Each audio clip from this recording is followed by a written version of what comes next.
आदरणीय ये भोजपुरी मंचों के विराट कोहली एक बार जोर से ताली हमारी जिला की संसद है।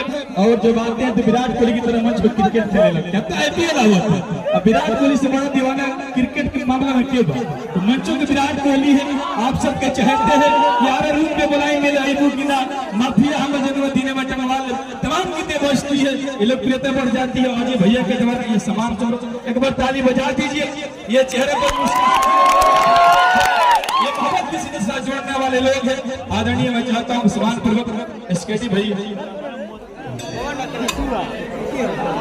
अच्छा पीछे जो भी मंच पर भाई हाथ जोड़ के आग्रह कर साइड अपना से हट जाए के बाद न आदमी हाँ दिखाई नहीं देते, आप सब थोड़ा हट जाएगा।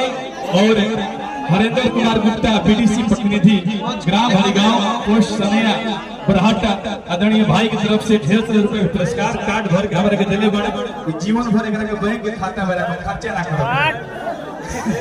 आदरणीय आप चाहते हो मंच के खाली कर दीजिए पीछे बात आप सबसे हाथ जोड़ के आग्रह है कि थोड़ा मंच के खाली कर दिया जाए। कार्यक्रम की शुरुआत करब का भाई सुधीर परवाना चेहरे पर मुस्कान दिलों में लेकर खाई बैठे हैं। वह माल भागल भी है जिसके लिए आप नेकट वाला बैठकर मिठाई खाते हैं।